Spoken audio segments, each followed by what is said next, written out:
Hello, bienvenue sur notre chaîne ATech.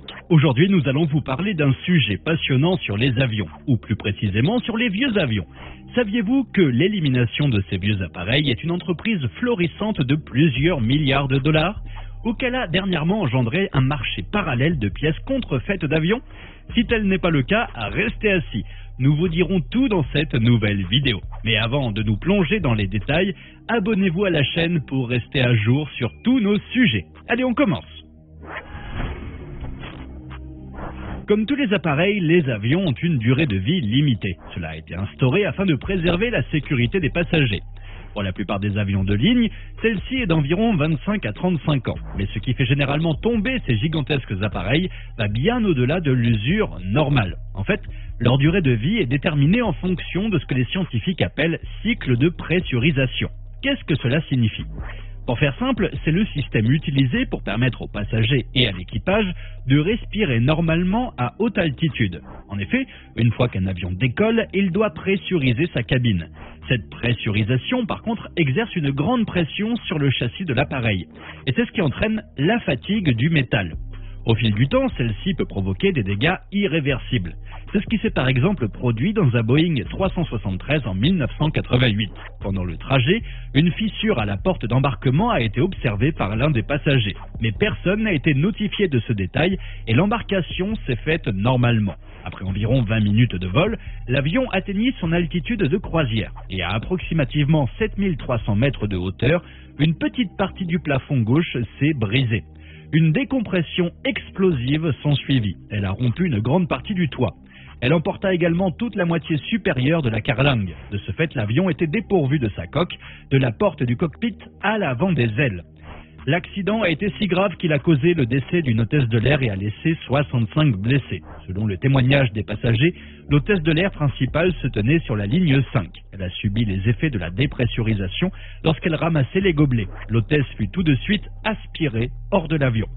Elle fut la seule victime sur ce vol ce jour-là, malgré les immenses dégâts constatés. Mais grâce aux compétences des pilotes, l'avion a pu atterrir en toute sécurité.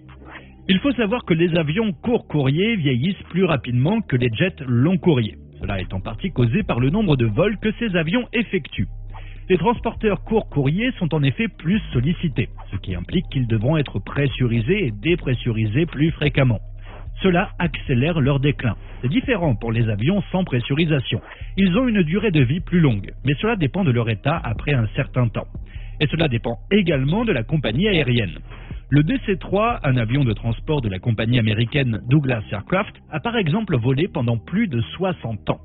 Et la plupart des avions légers peuvent continuer à voler après 40 ans. Mais cela ne concerne uniquement que les avions de petite taille. Pour les avions de transport international, les réglementations sont plus strictes. Mais alors, quand est-ce que ces appareils pourraient-ils être considérés comme dangereux ?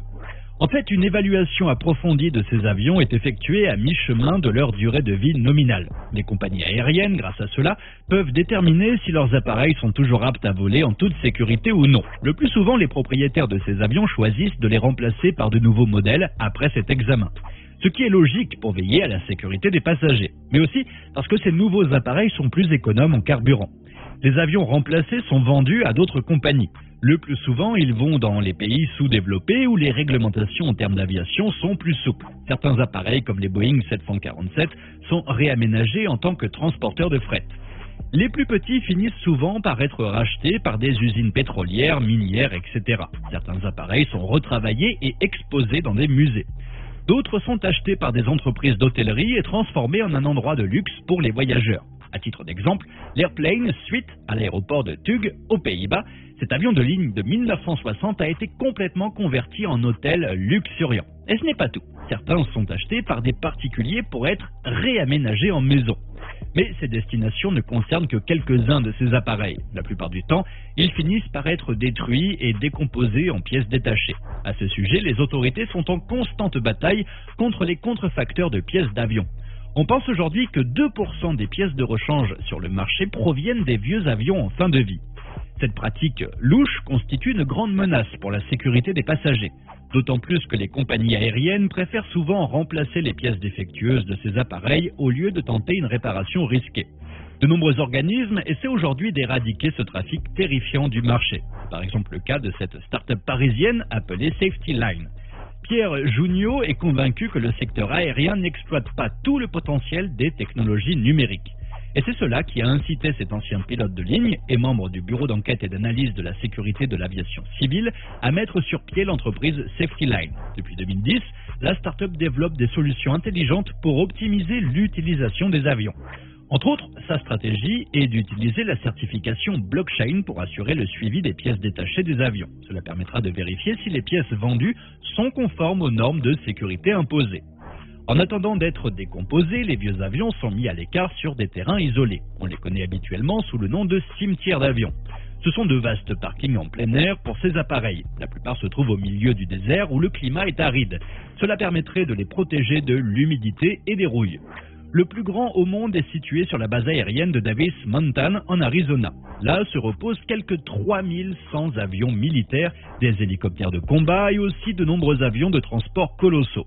Mais avant d'y être déposés, ces appareils ont suivi des traitements particuliers. Ils sont avant tout nettoyés et décontaminés. Leurs réservoirs de carburant sont vidangés et rincés avec du lubrifiant. Leurs pneus sont recouverts de film épais pour éviter la détérioration sous la chaleur. Lorsque les derniers composants précieux sont dépouillés et vendus au plus offrant, tout ce qui reste de ces appareils est vendu à la ferraille, notamment le fuselage. Là, une autre entreprise prend le relais pour le transformer en matière première pour fabriquer d'autres avions, ou encore pour fabriquer d'autres appareils tels que les réfrigérateurs, les panneaux solaires, etc. Du côté de l'Europe, Tarmac Aerosave est une société spécialisée dans le stockage d'avions. Fondée en 2007 à Azerex, Tarmac Aerosave est devenue une référence mondiale. Elle s'occupe en effet de la maintenance, le stockage, la relocalisation et le démantèlement d'avions. La compagnie est dirigée par Alexandre Bruno et basée à l'aéroport Tarbes-Lourdes-Pyrénées. Depuis sa création, l'entreprise compte près de 321 appareils recyclés et il en reste près de 235 sur place. Aujourd'hui, elle a construit un nouveau hangar à Tarbes, en Haute-Pyrénées, pour stocker de nombreux moteurs. Le site historique comprend donc désormais 5 hangars. 2 hangars de grande capacité pour la maintenance des avions, 2 hangars logistiques pour le stockage des pièces détachées de l'avion et bien sûr, le nouveau hangar pour assurer diverses activités liées aux moteurs d'avions commerciaux. À ce jour, il compte 170 moteurs recyclés. Ça y est les amis, nous arrivons à la fin de notre vidéo. Vous savez dorénavant où vont les vieux avions après leur service. Si vous avez aimé le sujet du jour, dites-le nous dans les commentaires et partagez la vidéo avec vos amis. Et si vous êtes nouveau sur la chaîne, abonnez-vous et surtout n'oubliez pas de nous laisser un petit pouce bleu et d'activer les notifications pour être au courant de tous nos prochains sujets. A très bientôt sur Atech.